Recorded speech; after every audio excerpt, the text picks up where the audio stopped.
కుమ్మి కుమ్మి విన్నావయ్యా కోయిల వచ్చింది, వస్తూ వస్తూ పేపర్ పట్టుకొని పద్ధతి కూర్చుంది.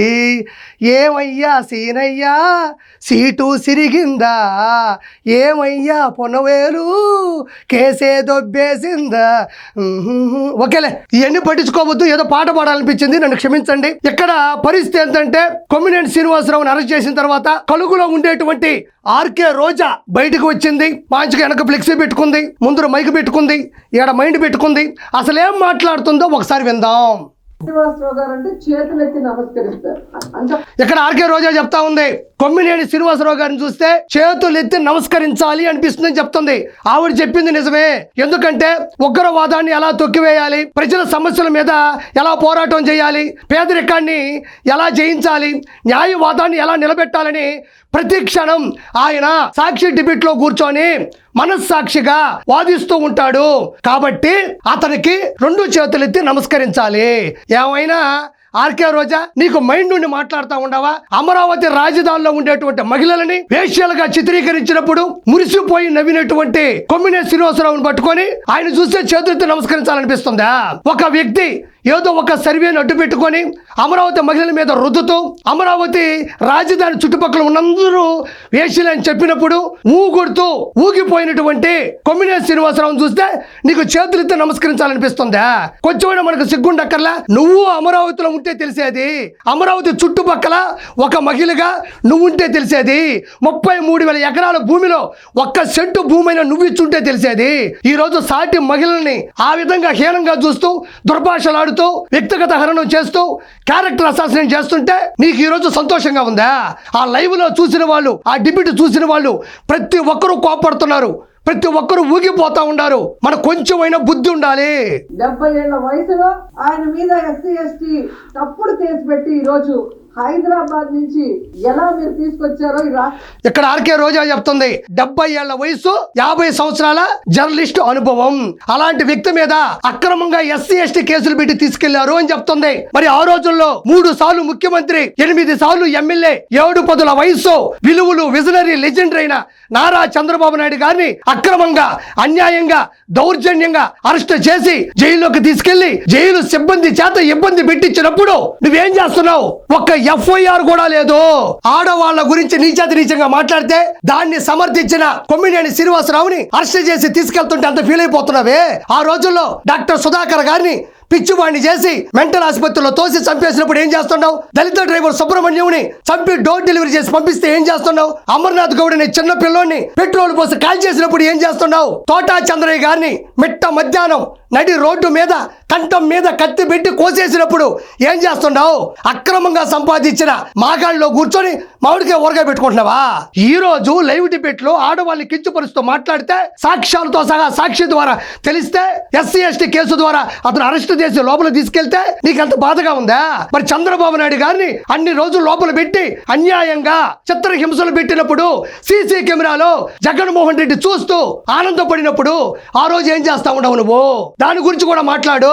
అన్ని చిల్లర పైసల కోసమో, అక్రమ ఆస్తులు నిలబెట్టుకోవడం కోసమో, రానున్న రోజుల్లో పదవి రావడం కోసమో, మినిస్టర్ హోదా కోసమో ఏది పడితే అది మాట్లాడబాక. నువ్వు ఒక సాటి మహిళవే. రాష్ట్ర ప్రజలందరూ కూడా గమనిస్తున్నారు. దీని గురించి మనం నిజంగా చాలా క్లియర్ కట్ గా మాట్లాడుకోవాల్సిన అవసరం ఉంది. క్లియర్ కట్ గా మాట్లాడుకోవాల్సిన అవసరం ఉందంట. మాట్లాడాలన్నప్పుడు నీకు దమ్ముంటే జనాల్లోకి రా, డిబేట్ లోకి రా, ప్రెస్ మీట్ పెట్టు, ఒక 50 ఛానల్స్ పెట్టు, పేపర్ లేకుండా మాట్లాడు. అన్నిచ్చిన పేపర్ లేకుండా మాట్లాడే దమ్ము నీకుందా? జనాల్లోకి రా. కొమ్మినేని శ్రీనివాసరావు గారు ఏ తప్పు చేయలేదు, అనవసరంగా ఎస్సీ ఎస్టీ కేసులు పెట్టారని వాదించు. ఇంట్లో కూర్చొని వెనక తండ్రి కొడుకులు ఫ్లెక్సీ పెట్టుకొని ముందర మైక్ పెట్టుకొని మాట్లాడటం కాదు, ఎంతైనా మాట్లాడుకోవాల్సిన అవసరం ఉందంట. ఇంట్లో కూర్చొని నేను కూడా మాట్లాడతా, రా బయటికి ఈదులోకి. ఆంధ్రప్రదేశ్ లో ఈ రోజు ఎవ్రీ మార్నింగ్ అన్ని పేపర్లో ఉన్న హెడ్లైన్స్ ని డిస్కస్ చేసే క్రమంలో అమరావతిలో ఏ విధంగా రైతుల దగ్గర ఇప్పటికే 50,000 ఎకరాలు లాక్కొని వాళ్ళకి ఇంతవరకు ఏం చేయకుండా ఇంకా 50,000 ఎకరాలు దోచుకొని వాళ్ళు రియల్ ఎస్టేట్ చేసుకోవాలన్న క్రమంలో ముందుకు వెళ్తుంటే కొమ్మినేని శ్రీనివాసరావు గురించి మళ్ళీ చెప్పింది. ఆయన ఒక గొప్ప వేదాంతి, ఈ ఒక గొప్ప సిద్ధాంతి. ఈవిడ చెప్తుంది అమరావతి రాజధాని కోసం 33,000 ఎకరాలు మొదట్లో తీసుకుని తర్వాత 17,000 ఎకరాలు ఓవరాల్ గా తీసుకుని 33,000 ఎకరాలు. మరి ఈవిడ అన్నదమ్ములు ఈవిడకు ఉన్నటువంటి 17,000 ఎకరాలు ఏమన్నా కలిపిందేమో నాకు తెలియదు. అమరావతి ప్రజలు 50,000 ఎకరాలు సమీకరించిస్తే రియల్ ఎస్టేట్ చేస్తున్నారు అని చెప్తుంది. ఏ మహిళా రైతైనా, ఏ అమరావతి రైతైనా, అమరావతి దరిదాపుల్లో ఉన్న ఏ ప్రజలైనా బయటకు వచ్చి చంద్రబాబు నాయుడు గారు మమ్మల్ని చీట్ చేశాడు, రియల్ ఎస్టేట్ చేశాడు, లేకపోతే ఇంకో కంపెనీలకి మరి ఉదారతాభావంతో రాసి ఇచ్చాడని ఏ ఒక్కరైనా బయటకు వచ్చినట్టు ఒక వీడియోగా నువ్వు చేస్తే,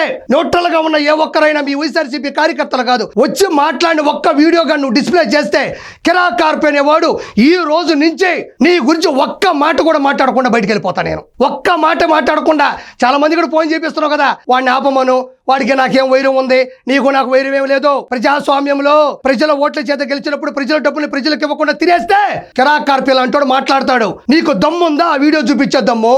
ఈవిడ ఇంకా మాట్లాడుతూ ఉన్నది.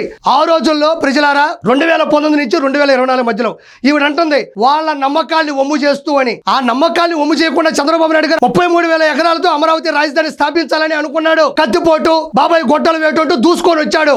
ఏం చేశాడు?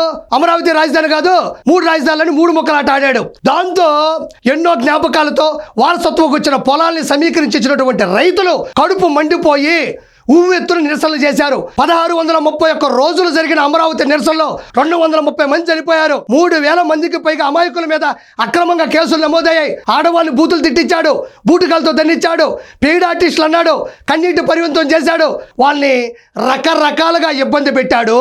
ఆ రోజు నువ్వేం చేస్తా ఉండవు? మరి ఆ రోజు అమరావతి రాజధాని చివరిగా వదిలినప్పుడు మిగతా రాజధాని మీ అన్న ఎందుకు పూర్తి చేయలేదు? 33,000 ఎకరాలు రెడీగా ఉన్నాయి కదా, ఏమీ చేయలే. చంద్రబాబు నాయుడు గారి మీద అక్కసు ఎక్కడ చేస్తే ఆయనకు పేరు వస్తుందని ప్రజావేదికను కూల్చి 3 ముక్కలు ఆట ఆడినటువంటి ఘన చరిత్ర జగన్మోహన్ రెడ్డిది. కాబట్టి చంద్రబాబు నాయుడు గారు ఏమీ చేయలేదని మాత్రం ఇంకొకసారి మాట్లాడబాక. ఇక్కడ ఇంకొకటి ఏంటంటే ఆ డిస్కషన్ లో ఒక జర్నలిస్ట్ డిస్కషన్ కు వచ్చిన ఒక జర్నలిస్ట్ ఒక మాట ఏదో మాట్లాడారని మాట ఏదో మాట్లాడాడంట. అది మామూలు మాట, అది చిన్న చితక మాట. దేవతల రాజధానిని వేసల రాజధానిగా అమరావతి రాజధాని చుట్టూ వేసులున్నారనేది ఈవిడికి చాలా చిన్న మాట అనుకుంటా. అది చాలా చిన్న మాట. ఒక మహిళగా ఉండి వేరే మహిళల్ని కించపరుస్తూ మాట్లాడితే, అది లైవ్ డిబేట్ లో సాక్షి ద్వారా కనబడితే, సొంత ఛానల్లో జర్నలిస్ట్ ముసుగులో ఇద్దరు మాట్లాడితే, దాన్ని సాక్షి యాజమాన్యరాలు భారతిరెడ్డి గారు దాన్ని టెలికాస్ట్ చేస్తే అది అక్రమంగా కేసులు పెట్టారంటుంది, అది తప్పు లేదంటుంది. ఆయన ఏదో చిన్న మాట మాట్లాడినాడంట. ఇలాంటి వాళ్ళు మహిళలు. దాన్ని ఆ క్షణంలోనే కొమ్మినేని గారు ఖండించారు. కొమ్మినేని శ్రీనివాసరావు ఖండించలేదు. నువ్వు చూసావు, మళ్ళీ ఎందుకు యాక్టింగ్ చేస్తావు? ఆయనకి ఒక పేపర్ వచ్చింది, అదే చేశాడు. నీకు ఒక పేపర్ వచ్చింది, అదే చదువుతున్నావు అంతే. కృష్ణరాజు అనే ఒక నికృష్టుడు, ఒక జర్నలిస్టు నీచాతి నీచంగా మాట్లాడుతుంటే, నిజమేనండి నేను చూశాను, ద హిందూలో, ద టైమ్స్ ఆఫ్ ఇండియాలో నేను చూశానన్నాడు. నీకు అన్నీ తెలుసు కూడా దాన్ని వెనకేసుకొని రాబాకు. ఇప్పటికే 151లో 11 ఇచ్చాడు. దీని దెబ్బ ఈసారికి 0 వచ్చే అవకాశం ఉంది. కలిసి ఆయన డిస్కషన్స్ లో ఎప్పుడూ కూడా ఎవరు కూడా తప్పుగా మాట్లాడితే ఆయన ఒప్పుకోరు. అమ్మా, ఆయన తప్పు మాట్లాడితే ఒప్పుకోడు. సూర్యవంశంలో పెద్ద వెంకటేష్ గారు, జయం మనదేరాలో పెద్ద వెంకటేష్ గారు, పెద్దన్నయ్యలో బాలకృష్ణ గారు, ఆయన తప్పు చేస్తే అసలు ఒప్పుకోడు. ఓకే ఆర్కే రోజా, ఇంకొకసారి ఇలాంటి అనుచిత వ్యాఖ్యలు చేయొద్దు. నువ్వు ఒక ఆడపడుచువే, నువ్వు ఒక మహిళవే, సాక్ష్యాలతో కూడినటువంటి వాగ్వివాదం జరుగుతుంది కాబట్టి కూర్చో.